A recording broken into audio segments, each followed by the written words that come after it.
Hi, this is Curtis Hyde with Colorado Computer Support, and thanks for joining me for this week's Tuesday Tech Tip. I appreciate it as always. We're going to jump into a topic about smart TVs this week, and they're great. I mean, they're awesome to have. Maybe you have it in a waiting room or a patient area inside of your office, and you provide Netflix or Hulu or YouTube. That way people can watch stuff inside of your office. And a lot of people don't realize is that smart TV is basically like a low-end powered computer.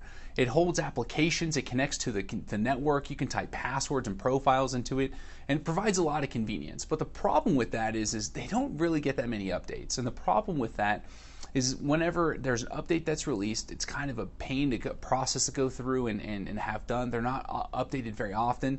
So if someone hacks your television, which can happen, sounds crazy, but someone can hack your television and steal your login information and accounts. Now you might think, it's not that big of a deal, it's just my Netflix account, I can just change the password. Well, that's true, it's pretty easy to change, but the problem is this day and age, people use the same password for everything. And if that password that's attached to Netflix is the same password you have for your wireless or let's say your server, you could be in big trouble because that person already breached your television, which means they're in your network so they can jump over to different components, try and put that password in many different things, and possibly steal very critical information about your company. So some things to think about is if you have a smart TV and you're going to be using it, separate those passwords from each other. Try and connect it to a different network. Just take those security measures to protect your business just because they are not as updated and well maintained as you're going to get from an actual physical computer.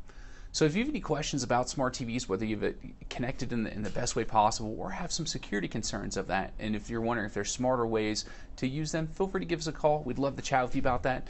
We're Colorado Computer Support. We're experts at what we do. You can always reach us at 719-439-0599 or find us on the web at www.coloradosupport.com. Thank you so much. I'll see you next week for the next Tuesday Tech Tip.